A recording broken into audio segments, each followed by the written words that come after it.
dando continuidade ao nosso assunto sobre reprodução, hoje vamos falar um pouco sobre a reprodução dos micro-organismos.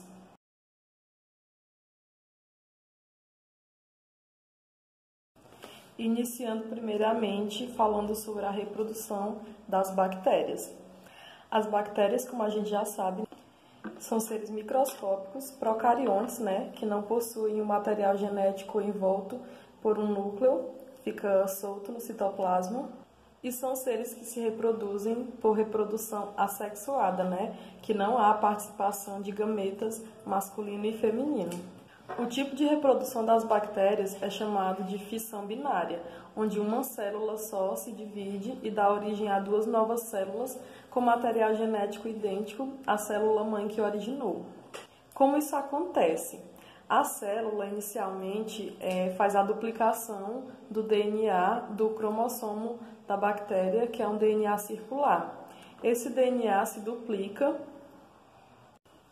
e a célula bacteriana vai aumentando de tamanho, vai ficar com cerca do dobro do tamanho da célula original. Então surge uma nova parede celular e vai separar essa célula em dois compartimentos, originando então duas novas células com DNA igual à célula-mãe.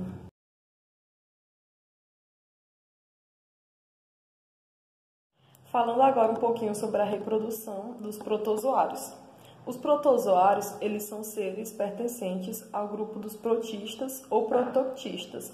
Alguns livros vão vir com essa denominação, mas é a mesma coisa. Eles são seres unicelulares e eucariontes, ou seja, possuem o material genético envolto por uma membrana que a gente chama de núcleo. Então, os seres eucariontes, eles possuem um núcleo. Os protozoários também são seres que não realizam fotossíntese, ou seja, são heterotróficos, que não produzem o seu próprio alimento. São seres vivos também que podem realizar tanto a reprodução assexuada, sem participação de gametas, como a reprodução sexuada, onde ocorre a participação dos gametas masculino e feminino. Isso vai depender da espécie desses protozoários. Para exemplificar, iremos falar sobre o ciclo de vida do Plasmodium vivax, que é um protozoário causador da malária e pode ser parasita do ser humano. Então, como é que essa doença, a malária, pode atingir o ser humano? Inicialmente, precisa de um vetor para que ela possa chegar ao ser humano, para que o protozoário possa chegar ao ser humano. Como isso acontece? De maneira resumida, o Plasmodium ele está na corrente sanguínea de uma pessoa infectada. O mosquito do gênero Anopheles vem, pica a pessoa que está infectada e depois vai picar outra pessoa que não está infectada, uma pessoa saudável. E aí acaba passando alguns protozoários para a corrente sanguínea dessa pessoa saudável e assim essa pessoa também adquire a doença. Isso é de maneira resumida. O mosquito do gênero Anopheles, ele não é o causador da malária, ele é somente o vetor. Da mesma maneira que o mosquito da dengue, o Aedes aegypti, é o vetor da dengue. A dengue é causada por um vírus, esse vírus em animais da espécie Aedes aegypti, que ao picar uma pessoa, transmite a doença para a pessoa. No caso da malária, quem causa a doença é o protozoário Plasmodium vivax, entre outras espécies, mas o vetor da doença é o mosquito prego, o mosquito do gênero Anopheles. Se vocês quiserem acompanhar no livro de vocês a explicação sobre o ciclo de vida, a gente vai ver ele lá na página 116. No número 1, o mosquito prego vai chegar no ser humano e injetar os plasmódios na corrente sanguínea desse ser humano. Através da corrente sanguínea vão chegar no fígado, onde tem aí a imagem no número 2, e lá vão se reproduzir assexuadamente. Esses protozoários continuarão se reproduzindo e novamente pela corrente sanguínea vão invadir as hemácias, que são as células sanguíneas. Dessa forma, continuarão se reproduzindo assexuadamente ou podem sofrer mudanças onde vão se originar células reprodutivas, gametas masculinos e femininos. E aí acontecia a reprodução sexuada, né, onde há a participação de gametas. Logo após, essas hemácias vão se romper. Isso acaba liberando esses protozoários parasitas na corrente sanguínea. Além também de serem liberados compostos tóxicos, que é o que vai causar os sintomas comuns da malária, febre, calafrios, tremores.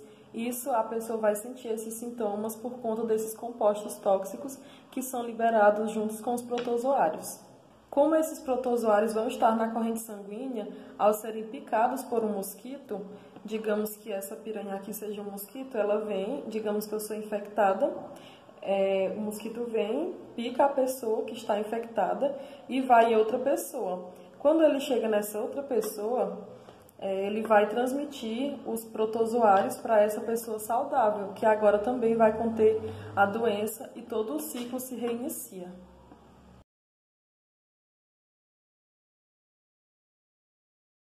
Agora, dando continuidade ao tema sobre reprodução dos micro-organismos, vamos falar da reprodução dos fungos.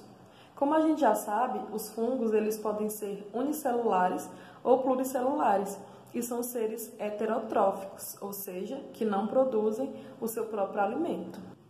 São também seres eucariontes, onde o seu material genético é envolto por uma membrana nuclear. Na natureza, a gente percebe esses seres vivos na forma de bolores, como a gente encontra em pão ou o famoso mofo. Tem também as leveduras, que são unicelulares, além dos cogumelos, que são o que às vezes a gente chama de frieira, conhecido como frieira popularmente. Os pluricelulares, que são formados por muitas células, as células vão se unir e formar o que a gente chama de hifas, que são longos filamentos. O conjunto dessas hifas a gente vai denominar de micélio. E a maior parte da reprodução dos fungos pluricelulares é a partir da formação de esporos, que são células microscópicas, estruturas microscópicas que são liberadas no ambiente e são capazes de gerar um novo indivíduo. As vantagens da reprodução pela produção de esporos é que eles são facilmente carregados pelo vento. Então, nas condições adequadas de umidade, de disponibilidade de nutrientes, eles podem originar um novo micélio, ou seja, um novo ser vivo, um novo fungo. Muitos fungos podem desenvolver tanto a forma de reprodução sexuada como a forma de reprodução assexuada, dependendo da espécie. Para a gente ter como base, a gente vai estudar a forma de reprodução da levedura chamada Saccharomyces cerevisiae e o ciclo de vida do bolor de pão da espécie Rhizopus stolonifer. Então, as leveduras elas têm duas maneiras de reprodução, a forma assexuada e a forma sexuada. As leveduras elas possuem duas formas de reprodução assexuada, a divisão celular simples ou por brotamento.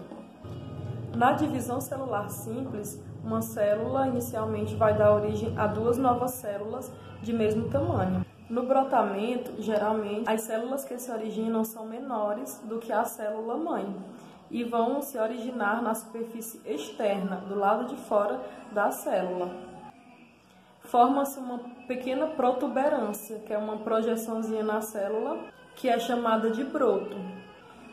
E aí vai se desprender dessa célula mãe e continuar crescendo.